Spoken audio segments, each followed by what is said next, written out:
The rain had stopped just minutes before the sunrise, leaving the streets of Munich glistening like sheets of glass.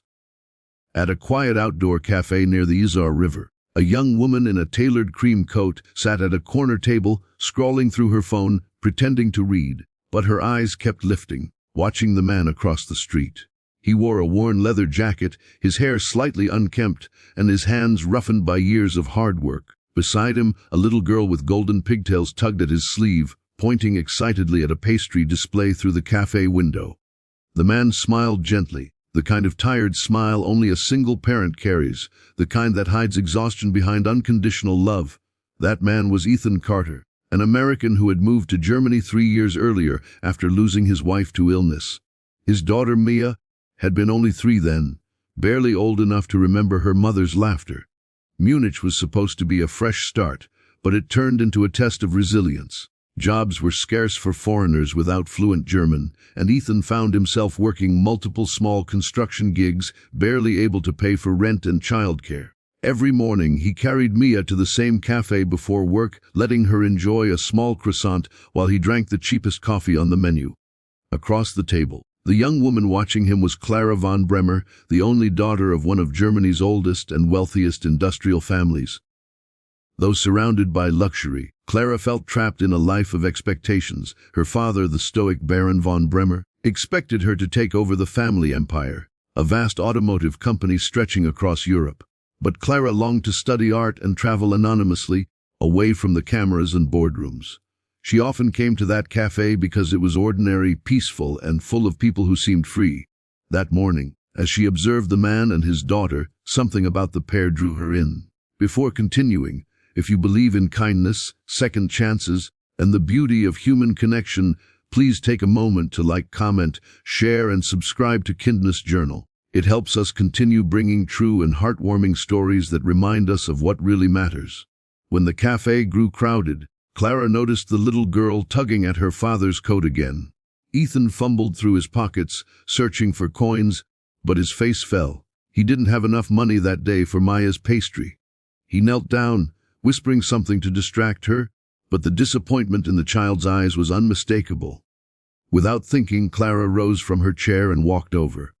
She ordered 2 pastries and 2 hot chocolates, then knelt beside the little girl with a smile. "For you," she said softly. Maya's eyes widened in delight as she looked up at her father for permission. Ethan tried to refuse politely, explaining in English that he couldn't accept, but Clara insisted gently, saying, "Please, it's just a little kindness." Ethan hesitated but finally nodded, thanking her with quiet humility. Clara noticed the wariness in his voice, the faint American accent softened by time abroad. They shared a table, and for the next 15 minutes she talked mostly with Mia, who eagerly told her about her love for drawing butterflies and her dream of flying in airplanes. Ethan watched his daughter laugh, something rare in recent months, and though he said little, Clara could see gratitude in his eyes. When they left, he simply said, "Thank you," tipping his head slightly, unaware that this small moment would ripple into something neither of them could have imagined. Over the next few weeks, Clara saw them again and again at the same cafe. She started timing her visits to coincide with theirs. She brought small gifts for Mia, a coloring book, a chocolate bar, a tiny hairclip shaped like a star. Each time, Ethan was polite but distant. He spoke with careful restraint, as if protecting both himself and his daughter from getting too close. Yet behind those guarded eyes, Clara sensed stories untold, grief, pride, and silent resilience. She found herself caring about their lives in a way she hadn't cared about anyone in years. Then one afternoon, something unexpected happened. Clara's father's company announced a major new project, a state-of-the-art factory in southern Germany. To her shock, Clara learned the project was being protested by locals due to environmental concerns. The company's spokesperson, the Baron himself, dismissed them as uninformed. But Clara couldn't ignore the tension in her heart. She had seen the faces of the working class every morning, the men and women who struggled just to make it through another day. People like Ethan. She decided to visit the construction site secretly, under a pseudonym, to see for herself. When she arrived, wearing jeans and a borrowed jacket, she recognized a familiar voice among the workers. It was Ethan. He was instructing a group of laborers, his tone respectful but firm. Clara watched him from a distance, realizing for the first time how hard he worked, lifting heavy beams, coordinating safety, never stopping even when the cold wind bit at his hands. That night, she couldn't sleep. She thought of how unfair life was. That someone like Ethan, capable and kind, had to fight for every meal while she lived in luxury she didn't even want.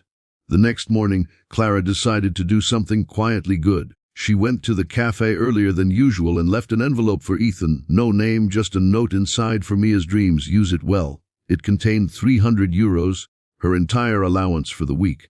But when Ethan arrived later and the barista handed it to him, he immediately stiffened. He looked around, then read the note, his face hardening. Without hesitation, he walked out, searching the street, until he saw Clara watching from across the road. He walked up to her, his jaw tense, and said, "Was this from you?" She hesitated, then nodded, expecting gratitude. Instead, his voice trembled, not with anger but wounded pride. "You think I can't provide for my own child?" Before she could explain, he turned away. For days after, he didn't come to the cafe. Clara felt crushed. She hadn't meant to offend him. She had only wanted to help. The emptiness of those mornings without Maya's laughter made her realize how deeply she had come to care for them. A week later, she decided to try again. She waited outside the construction site until Ethan finished work. When he emerged, sweat-soaked and weary, she approached slowly, holding a small sketchbook. "For Mia," she said softly. "Not money. Just something she might love." Ethan looked at the book, then back at her, and finally sighed. "She'll like that," he said, his tone gentler this time. For the first time, Clara saw him smile again. As weeks passed, they began to talk more. Ethan shared fragments of his story, how he'd been a paramedic in the U.S., how his wife had died after a car accident, and how he'd promised her he'd raise their daughters somewhere peaceful. Clara told him about her own lonely life, how her wealth built walls instead of bridges. Their connection grew quietly, built on shared compassion and unspoken pain. Mia, of course, adored Clara, calling her "my fairy friend."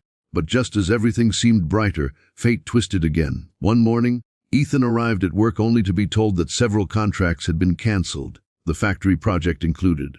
Dozens of workers, himself among them, were being let go. It was a cold reminder of how fragile his stability was. That evening, as he packed his few belongings, he told Mia they might have to return to the U.S. soon. Clara overheard this when she stopped by the cafe. Her heart sank. She knew her father's company was behind the layoffs. The next day, Clara confronted her father for the first time in years. "You can't just treat people like numbers," she said. "There are families behind every paycheck." But the Baron was unmoved. "This is business, Clara. You'll understand one day."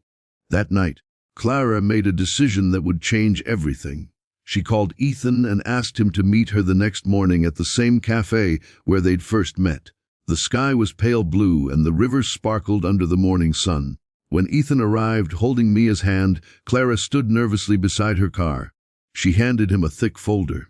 Inside were papers transferring ownership of a small local art workshop her father's company had acquired years ago and never used. "It's yours," she said quietly. "You could turn it into a repair shop or studio. I know you want to stay here."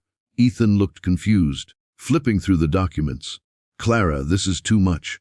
She smiled sadly. "It's not a favor. It's what should have been done from the beginning, giving back what people like my family took for granted." Ethan was silent for a long time. Then, softly, he replied, in perfect German, "Ich verstehe jedes Wort, das du gesagt hast." "I understand every word you said." Clara froze. All this time, she had assumed he spoke little German. But as she looked at him, she realized his meaning went far deeper. He wasn't just saying he understood her words. He understood her heart. He understood her guilt, her hope, and her wish to make things right. Tears welled in Clara's eyes as she whispered, "Then you also understand why I had to do this?"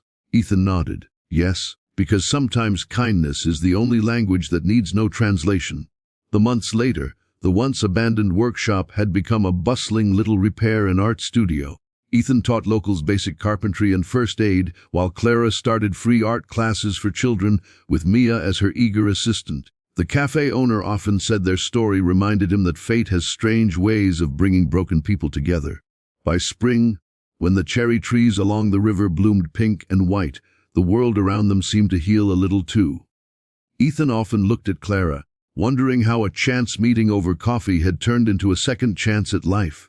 And Clara, who had once felt invisible behind privilege, finally felt seen for who she truly was. If this story touched your heart, if you believe love, kindness, and second chances can still change lives, please like, comment, and share this video to spread the message.